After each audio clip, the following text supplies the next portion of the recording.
তোমার না তো ঘরে ফোটা বাজবে না? বাজবে। হ্যাঁ, এটা তো চাক্ষুষ, এটা তো প্রমাণিত। কি বলেন? না কোনো সমস্যা আছে?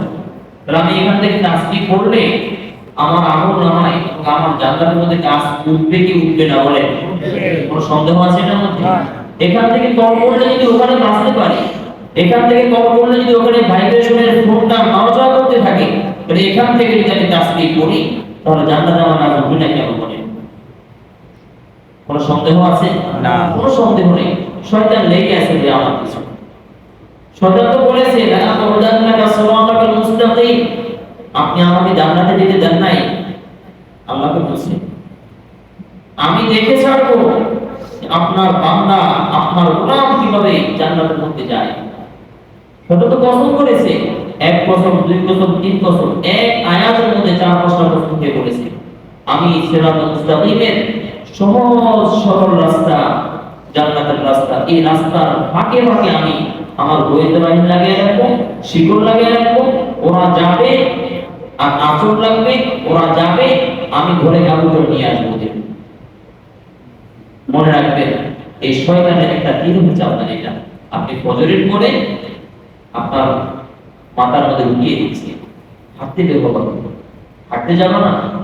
আচ্ছা ওই 5 মিনিট পরে 10 মিনিট পরে হাঁটতে বের হলে কি সমস্যা? 10 মিনিট পরে ঘুমাইতে গেলে কি সমস্যা? 10 মিনিট পরে আপনি যদি একটু বের হন, সমস্যাটা কোথায়? এটা তো রহমতের জায়গা, এটা তো বরকতের জায়গা। এখানে যতক্ষণ থাকবেন অত সহকারে আপনার নামে সওয়াব লিখতে দিবে কে? আল্লাহ তাআলা। কি চমৎকার জায়গা, বরকতের জায়গা। এটাকে ছেড়ে চলে যাচ্ছে আপনি। কোথায় যাচ্ছে? রাস্তা দিয়ে বের হয়েছি, ব্যাপারটা দাঁড়িয়ে আসছে আর আমি দেখাচ্ছি খুব বরকত রহমত রাজি হচ্ছে নাকি? তখন কি বলেন? জি, আপনাকে মনে কষ্ট পেয়েছে না? খুব দুঃখ লাগে এই জন্য বলা কথা যে আমি ফজরের নামাজ পড়ে এদিকে ফিরে তাকিয়ে থাকি, ওরা কোথায় যায়, কেন যায়? ব্যাপারটা কি এমন যে ওরা বাড়ির ঘরে বসে বসে গিয়ে ছয় তাসবিহ আদায় করবে? ব্যাপারটা কি তাই? আমি তো ছয় তাসবিহ আদায় করি না আপনাদের ভয়ে, যে আপনারা বুঝি একজনও হয়তো বা ওনাদের ছাড়াই চলে যাবে, এই জন্য ছয় তাসবিহ পরে পড়ি, এর আগে সকাল সন্ধ্যা তাসবিহ করে মোনাজাত করে পাঠিয়ে দেওয়া হয়। কিন্তু এতটুকু সময় 5 মিনিট সময় বসে থাকার মতো আমাদের এখানে কি? আলহামদুলিল্লাহ অনেক ভাই থাকেন, আল্লাহ আমাদেরকে জাযা দান করেন, বিনিময় দান করেন, এখানে আমল শেষ করে হাঁটতে বের করেন, আমাদের হাঁটাটাও সুন্দর হয়। ওনারা কোথায় যায়? আল্লাহ তাআলা আমাদের বুঝার তৌফিক দান করুন, আমিন বলে আমিন। তো ফেরেশতাদেরকে আল্লাহ রাব্বুল আলামিন বললেন ইন্নী আ'লামু মা লা তা'লামুন, এই ফেরেশতাগুলো, ফেরেশতারা কিন্তু আল্লাহ রাব্বুল আলামিনের কাছে আপত্তি জানান নাই যে আপনি এটা কি কাজ করতে চাচ্ছেন, না আপত্তি নয় এটা, বরং ফেরেশতারা তাদের যোগ্যতা মাফিক একটা কথা বলেছে যে আল্লাহ যদি উদ্দেশ্য এটাই হয় আপনার তাসবিহ করা, আপনার গুরুত্ব বর্ণনা করা, আমরাই করছি, এটা মানুষকে সৃষ্টি করার কি দরকার? তো আল্লাহ বলেছেন ফেরেশতা আমি যেটা জানি তোমরা কিন্তু সেটা জানো না, ইন্নী আ'লামু মা লা তা'লামুন, আমি যা জানি তোমরা তা জানো। কারণ মানুষকে সৃষ্টি করব, মানুষের মধ্যে আমি দুইটা গুণ দিয়ে রাখবো, ভালো করার গুণ দিয়ে রাখবো, আমার খারাপ করার গুণ তার মধ্যে আমি দিয়ে রাখবো। কিন্তু আমার এই বান্দাগুলোর মধ্যে এমন একটা দল বান্দা তৈরি হয়ে যাবে যারা তাদের খারাপের যোগ্যতাকে কাজে লাগাবে না, বরং তারা তাদের ভালো যোগ্যতাকে কাজে লাগিয়ে তারা এমন উপরে উঠে যাবে যে তারা ফেরেশতা কি তারা নবীদের সাথে তাদের সমান সমান মর্যাদা হয়ে যাবে। সুবহানাল্লাহ। এইজন্য আল্লাহ রাব্বুল আলামিন বলেছেন ইন্নী আ'লামু মা লা তা'লামুন, যে তোমরা যা জানো না আমি অনেক কিছু জানি। এরপর আল্লাহ রাব্বুল আলামিন মানব জাতিকে সৃষ্টি করেছেন। আল্লাহ রাব্বুল আলামিন বলেন وعلم آدم الأسماء كلها ثم عرضهم على الملائكة فقال أنبئوني بأسماء هؤلاء إن كنتم صادقين। আল্লাহ রাব্বুল আলামিন চাইলেন যে মানব জাতিকে ফেরেশতাগুলোর উপরে শ্রেষ্ঠত্ব দিবেন এবং এই শ্রেষ্ঠত্বকে আল্লাহ রাব্বুল আলামিন প্রমাণ করবেন। তো আল্লাহ তাআলা কিছু মানুষ এবং কিছু সৃষ্টি জীবের নাম আল্লাহ রাব্বুল আলামিন আদম আলাইহিস সালামকে শিখিয়ে দিয়েছিলেন। শিখিয়ে দিয়ে আল্লাহ তাআলা ওই প্রাণীগুলোকে, যেমন বাজ পাখির নাম শিখিয়ে দিয়েছেন আদমকে, তো আল্লাহ তাআলা পাঁচ পাখিকে পেশ করলেন ফেরেশতাদের সামনে, বললেন এটার নাম কি বলো তো। এভাবে অনেকগুলো সৃষ্টি আল্লাহ তাআলা অনেকগুলো সৃষ্টির নাম আদমকে শিখিয়ে দিয়েছেন, আর ওই সৃষ্টিগুলোকে পেশ করেছেন কার সামনে? ফেরেশতাদের সামনে। ফেরেশতাদের সামনে। আল্লাহ চেয়েছেন যে আদমের শ্রেষ্ঠত্ব আমি প্রমাণ করে দেখাবো ফেরেশতাদের সামনে। তো আল্লাহ বলেন ওয়া'আল্লামা আদামাল আসমা, আল্লাহ তাআলা আদমকে কিছু প্রাণীর নাম, সৃষ্টির নাম শিখিয়ে দিয়েছেন। সুম্মা আরাদাহু, ওই সকল প্রাণী, ওই সকল সৃষ্টিজীবকে আল্লাহ তাআলা ফেরেশতাদের সামনে পেশ করলেন এবং বললেন আনবিউনি বিআসমাই হাউলা, আচ্ছা এই যে তোমাদের সামনে পেশ করলাম এগুলোর নাম একটু বলো তো দেখি। তোমাদের সামনে যে পেশ করলাম এগুলোর নাম একটু বলো তো দেখি। ইন কুনতুম সাদিকিন, যদি তোমরা সত্যবাদী হও, যে তোমরা যে বলেছো যে আল্লাহ আপনি তো মানুষকে সৃষ্টি করবেন, ওরা তো জমিনের বুকে এই অরাজকতা করবে, এই সমস্যা সৃষ্টি করবে, আচ্ছা মেনে নিলাম, যে দেখি তোমাদের জ্ঞানের দৌড় কতটুকু, একটু প্রমাণ করে দেখি। তখন ফেরেশতাদেরকে আল্লাহ কোরআনে উত্তর করেছে, তখন তারা বলল ক্বালু সুবহানাক লা ইলমা লানা ইল্লা মা 'আল্লামতানা ইন্নাকা আনতাল আলিমুল হাকীম। ফেরেশতারা আল্লাহ রাব্বুল আলামিনকে বললেন সুবহানাক, আল্লাহ আপনি তো পবিত্র, আপনার জ্ঞানের তুলনায় আমাদের জ্ঞান কিছুই না, বরং আমাদের জ্ঞান হচ্ছে এতটাই সীমাবদ্ধ যে আপনি আমাদেরকে যা কিছু শিখাবেন, যা কিছু শিখিয়েছেন, ওই জ্ঞান ছাড়া আমাদের কাছে আর কোনো জ্ঞান নেই। সুবহানাল্লাহ। আপনি আমাদেরকে যা শিখিয়েছেন আমরা কেবল সেটাই জানি, আপনি আমাদেরকে যেটা শিখান নাই ওটার জ্ঞান আমাদের কাছে নেই। লা ইলমা লানা, আমাদের জ্ঞান নেই, ইল্লা মা আল্লামতানা, অতটুকুই জানি, অতটুকু আপনি আমাকে শিখিয়েছেন।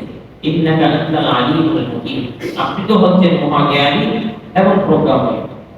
তখন আল্লাহ রাব্বুল আলামিন আদম আলাইহিস সালামকে লক্ষ্য করে বললেন ইয়া আদম, ও আদম, আনবিহুম বিআসমাইহিম, এই যে প্রাণীগুলো দেখো, এই প্রাণীগুলোর নাম ওই ফেরেশতাদেরকে শুনিয়ে দাও। তখন ফালাম্মা আনবাহুম বিআসমাইহিম, যখন আদম আলাইহিস সালাম ফেরেশতাদেরকে ওই নামগুলো শুনিয়ে দিলেন, قال ألم أقل لكم إني أعلم غيب السماوات والأرض وأعلم ما تبدون وما كنتم تكتمون। তখন আল্লাহ রাব্বুল আলামিন বললেন, ফেরেশতাদেরকে বললেন যে আমি কি তোমাদেরকে বলি নাই ইন্নী আ'লাম গায়বাস সামাওয়াতি ওয়াল আরদ, আসমান এবং জমিনের গোপন রহস্য একজন জানেন, তিনি কে? আল্লাহ তাআলা। আল্লাহ বলেন যে আমি কি তোমাদেরকে বলি নাই যে আসমান জমিনের গোপন রহস্য তো আমি জানি, একমাত্র আমি জানি। ওয়া আ'লামু মা তুবদুনা ওয়া মা কুনতুম তাকতুমুন, এবং তোমরা যা কিছু প্রকাশ করো এবং যা কিছু গোপন রাখো সেটা কে জানে? আল্লাহ তাআলা। আমি মনে মনে একটা কথা গোপন রেখেছি, কাউকে বলি নাই, একজন জানে, তিনি কে? আল্লাহ তাআলা। আল্লাহ তাআলা এই বিষয়টাকে যে আমাদের মধ্যে এই মাইন্ড সেটআপ করতে হবে যে আমার অন্তরের কথা কে জানে? আল্লাহ তাআলা। এটাকে বুঝাবার জন্য কোরআন মাজিদে কত আয়াতে বলেছেন, আল্লাহু আকবার। আল্লাহ কত মানে একবার এক এক ঢঙে, এমন না যে প্রত্যেকবার বলেছেন যে আমি কিন্তু তোমার অন্তরের খবর জানি, আমি তোমার অন্তরের খবর জানি, আমি তোমার অন্তরের খবর জানি না, ব্যাপারটা এরকম না। এক এক জায়গায় এক এক পাঁচক ভঙ্গিতে একখানে বলেন আমি ইয়াহসাবুনা আন্না লা নাসমাউ সিররাহুম ওয়া নাজওয়াহুম বালা ওয়া রাসূলুনা লাদাইহিম ইয়াকতুবুন। আল্লাহ তাআলা বলেন যে ওরা কি মনে করে যে ওদের গোপন কথা, প্রকাশ্য কথা আমি জানি না।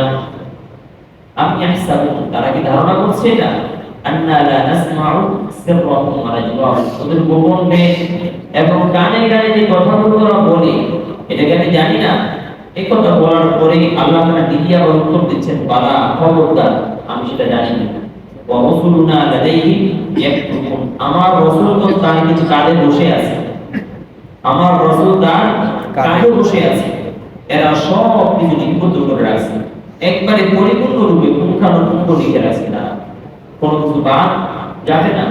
সূরা মুলকের মধ্যে আল্লাহ রাব্বুল আলামিন বলেছেন وأسروا قولكم أو اجهروا به إنه عليم بذات الصدور, তোমরা গোপনে কথা বলো কিংবা প্রকাশ্যে কথা বলো, অবিধাউবি গোপনে করো কিংবা প্রকাশ্যে করো, আল্লাহ তাআলা তোমার গোপন কথা তো জানেন তো জানেনই, ইন্নাহু আলিমুন বিযাতিস সুদূর, তোমার অন্তরের মধ্যে যে কথাটা ঢুকিয়ে রেখেছো এখনো তোমার বন্ধু তুমি বলো নাই, এখনো তোমার আপন তুমি বলো নাই, সেই কথাটাও কে জানেন?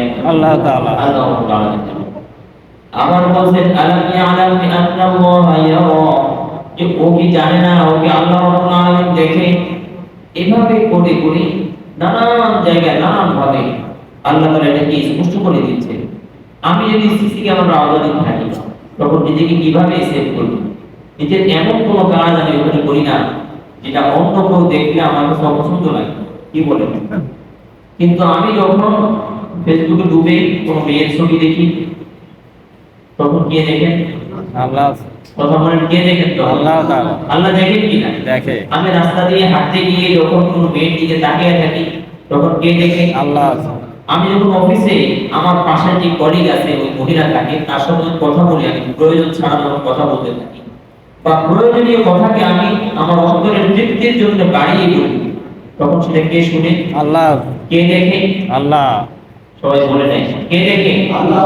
আল্লাহ দেখেন কিনা? ফেরেশতা দেখে কিনা? দেখে। কি বলেন? না, ফেরেশতা তখন ঘুমায় না। আমি যখন তাকিয়ে থাকি অন্য কোনো নারীর দিকে ফেরেশতা তখন ঘুমায় না। আমি যখন কারো কাছে পকেটে পড়ি ফেরেশতা তখন কি বলেন? ঘুমায় না লিখে? লিখে। ঘুমায় না লিখে? লিখে। এই মানসিকতা, এই মাইন্ড, এই বিষয়টা আপনাকে সেটা করতে হবে নিজের মধ্যে, যে আমার আমার হারাকান সাকানা একজন দেখে তিনি কে? আল্লাহ তাআলা। আমার চোখের কারসাজি একজন দেখে তিনি কে? আল্লাহ তাআলা। আল্লাহ চমৎকার বলছেন ইয়ালামু খাইনাতাল আয়ুন, তুমি চোখ দিয়ে যে কি কি খেয়ানত করছো, চোখ দিয়ে মোবাইলে কত খারাপ নগ্ন ছবি দেখছো, তুমি রাস্তা দিয়ে হাঁটার সময় চোখ দিয়ে কোন দিকে তাকিয়েছো, অফিসে বসে কার দিকে তাকিয়ে আছো, তিনি কিন্তু তোমার চোখের এই চোরা চাহনি তিনি জানেন। ওয়া লুফিস সুদূর, অন্তরের মধ্যে কি কি লুকিয়ে রেখেছো, কার ব্যাপারে কোন শোনা পরামর্শ লুকিয়ে রেখেছো, একজন জানেন, তিনি কে? আল্লাহ তাআলা। ইন্না নাহনু নুহয়িল মাউতা ওয়া নাকুতু মা কদ্দামু ওয়া আসারুহুম, আমি কিন্তু তোমাদেরকে জীবিত করব, এরপরে বলে দিচ্ছে এবং তোমরা যা করো এই সব আমি লিখে রাখি। এই জন্য একজন লিখে রাখেন, তিনি কে? এই কথাটাকে মনে বসানো চাই, এটাকে মনে বসানো চাই। এখন যেমন আলোকিত এটা সত্য কথা, আমার এই সকল কিছু লিখে রাখেন এটাও কি তেমন সত্য কথা। সত্য কথা। আমি এখানে বসে আছি যেমন সত্য, আমার এই সকল বিষয়কে লিখে রাখছেন এটাও কি তেমন সত্য কথা। এই বিষয়টা অন্তরের মধ্যে ঢুকে দেওয়া চাই। এটা শুধু মুখ দিয়ে বলা না, আজকে যদি বলা হয় যে আগুন ধরছে সবাই চোখ না দৌড় দেওয়া শুরু করে, কিন্তু যদি বলি যে আমাকে দেখছে একজনে, আমার পুরো জীবনকে দেখছে, রেকর্ড করছে, ভিডিও করছে, এটা কেন আমার দিকে বসে না? এটা কেন আমার অফিসে গেলে ভুলে যাই? আমি কেন রাস্তা দিয়ে হাঁটার সময় ভুলে যাই? আমি কেন ফজর আজান পড়ে এই কথা মনে থাকে না? আমার কেন মনে থাকে না? এটা আল্লাহ রাব্বুল আলামিন এটাকে মনে রাখবার তৌফিক দান করেন, আমিন। তো আল্লাহ বলেন যে আল্লাহ রাব্বুল আলামিন বলেন ইন্নী আ'লামু গায়বাস সামাওয়াতি ওয়াল আরদ, আমি কিন্তু আসমান এবং জমিনের যত অদৃশ্য বিষয়গুলো আছে সেগুলো জানি। ওয়া আ'লামু মা তুবদুনা ওয়া মা কুনতুম তাকতুমুন, এবং তোমরা যা প্রকাশ করো যা গোপন করো এটাও আমি জানি। এই জন্য এই বিষয়টাকে মনের মধ্যে একটু সেট আপ করা উচিত যে আল্লাহ তাআলা আমাকে দেখে, আল্লাহ আমার কথা শুনে, আল্লাহ আমাকে জানেন, আল্লাহ আমার হিসাব দিবেন, আল্লাহ আমার জিন্দেগীর পুরো জীবনকে ভিডিও করছে, তিনি আমাকে দেখিয়ে বলবেন এবার তোমার বিচার তুমি করো, তোমার বিচার তুমি করো। আমি করব না, কাফা বিনাফসিকা ইয়াউমা আলাইকা হাসিবা, বিচার করবার জন্য তুমি যথেষ্ট। আল্লাহ তাআলা আজকের এই আলোচনা থেকে আমাদেরকে এই শিক্ষাটা নেওয়ার তৌফিক দান করুন, আমিন। এক হচ্ছে এই বনি আদম সম্মানিত একটা শিক্ষা কি? বনি আদম মানুষ সম্মানিত, মানুষ মর্যাদাবান, এজন্য গুনাহ করে এই মর্যাদাকে নষ্ট করা যাবে না। আমার অঙ্গ, প্রত্যেকটা অঙ্গ প্রত্যঙ্গ আমার কাছে আমানত, আমার চোখ আমার কাছে আল্লাহর পক্ষ থেকে আমানত, আমানত, আমার হাত আল্লাহর পক্ষ থেকে আমানত, আমানত, আমার কান আল্লাহর পক্ষ থেকে আমানত, আমার পা আল্লাহর পক্ষ থেকে আমানত। আর আমানতের ক্ষেত্রে বিধান হচ্ছে আপনি আমানত যেটা এনেছেন ওই আমানত হুবহু সেটাকেই আপনি আমানত যিনি রেখেছেন তার কাছে পৌঁছে দিতে হবে। এবং আমানতের মাল আপনি নিজের ইচ্ছা মতো ব্যবহার করতে পারবেন না। এজন্য আল্লাহ তাআলা আমাকে কান দিয়েছেন, চোখ দিয়েছেন, জবান দিয়েছেন, সব অঙ্গ প্রত্যঙ্গ দিয়েছেন। এটা আমানত হিসেবে দিয়েছেন। এই আমানতের ব্যবহার তিনি যেভাবে বলে দিয়েছেন সেভাবেই ব্যবহার করতে করতে হবে। আমার নিজের মতো করে ব্যবহার করা যাবে না। না। এক নম্বর শিক্ষা। দুই নম্বর শিক্ষা হচ্ছে যে আল্লাহ রাব্বুল আলামিন আমার জিন্দেগির প্রত্যেকটা মুহূর্তকে আল্লাহ তাআলা দেখেন, আমার প্রত্যেকটা কাজকে আল্লাহ তাআলা দেখেন, আমার জীবনের প্রত্যেকটা মুহূর্তকে আল্লাহ তাআলা লিখে রাখেন। এগুলোর হিসাব আমাকে দিতে হবে। দিতে হবে। আল্লাহ তাআলা আমাদেরকে আজকের এই সংক্ষিপ্ত আলোচনা থেকে এই শিক্ষা নিয়ে বাড়ি ফিরবার তৌফিক দান করেন আমিন। এবং পুরো জীবন ভর এই কথাগুলোর উপরে আমল করবার তৌফিক দান করেন। আমিন। সকলে বলি আমিন। আল্লাহুম্মা সাল্লি আলা মুহাম্মাদ وعلى آل محمد كما صليت على إبراهيم وعلى آل إبراهيم إنك حميد مجيد اللهم بارك على محمد وعلى آل محمد كما باركت على إبراهيم وعلى آل إبراهيم إنك حميد مجيد الحمد لله رب العالمين والصلاة والسلام على أشرف الأنبياء وسيد المرسلين وعلى آله وأصحابه أجمعين ربنا ظلمنا أنفسنا وإن لم تغفر لنا وترحمنا لنكونن من الخاسرين ربنا وآتنا ما وعدتنا على رسلك ولا تخزنا يوم القيامة إنك لا تخلف الميعاد প্রভু আল্লাহ মেহেরবান ও আলিম আপনার কিছু প্যারা বান্দাদেরকে সঙ্গে নিয়ে হাত তুলেছি গো মাওলা। আল্লাহ কোরআন মাজিদকে মহব্বত করে, কোরআন মাজিদকে ভালোবেসে এবং কোরআনের সাথে নিজের জীবনকে মিলাবার জন্য মাওলা আমরা প্রত্যেক বান্দা মাওলা একত্র হয়েছি মাওলা। কোরআন মাজিদ থেকে যে আলোচনাটুকু হয়েছে এই আলোচনার এই শিক্ষাটুকু মাওলা আমাদের জীবনে বাস্তবায়ন করবার তৌফিক দিয়ে দেন মাওলা। আল্লাহ অনেক ভাই অনেক বোন চেষ্টা করছে কোরআন মাফিক জীবন যাপন করতে, কিন্তু শয়তানের ওয়াসওয়াসায় পড়ে, শয়তানের পালায় পড়ে বারবার মাওলা তাদের এই সিদ্ধান্ত মাওলা থেকে বেরিয়ে আসতে চাচ্ছে। আল্লাহ মেহেরবানি করে কোরআন মাজিদকে আমাদের জীবনের জন্য আমল করে নেওয়ার তৌফিক দিয়ে দেন। কোরআনের আলো দিয়ে জীবনটাকে আলোকিত করে দেন। কোরআনের আলোকিত দিয়ে আমাদের সন্তানের জীবনটাকে আলোকিত করে দেন মাওলা। সন্তানকে যা কিছু শিখাবো সবার আগে কোরআন মাজিদকে শিখাবার তৌফিক দিয়ে দেন। আল্লাহ কোরআন মাজিদ দিয়ে মাওলা সন্তানের জীবনটাকে শুরু করবার তৌফিক দিয়ে দেন মাওলা। গুনাহে গান্ধির জীবনে মাওলা রহমান করুন মাওলা আমাদের কোনো উপায় নাই। মেহেরবানি করে গুনাহের গান্ধিগি থেকে আমাদের জীবনটাকে পাক সাফ করে দেন মাওলা। আল্লাহ জীবনে অনেক গুনাহ করে ফেলেছি মাওলা। আজকের এই সাপ্তাহিক তাফসীর সেমিনার প্রোগ্রামে মাওলা ওই সকল গুনাহ থেকে তওবা করছি মাওলা। মেহেরবানি করে আমাদের জিন্দেগীর সমস্ত গুনাহ মাফ করে দেন আল্লাহুম্মা আমিন। আল্লাহ আপনার দরবারে হাজিরা দিতে হবে গো মাওলা। কিভাবে হাজিরা দেব? এই নাপাক শরীর নাপাক দেহ নিয়ে কিভাবে আপনার দরবারে হাজিরা দিব গো মাওলা। মেহেরবানি করে গুনাহের গান্ধিগি থেকে আমাদের জীবনটাকে পাক সাফ করে দেন মাওলা।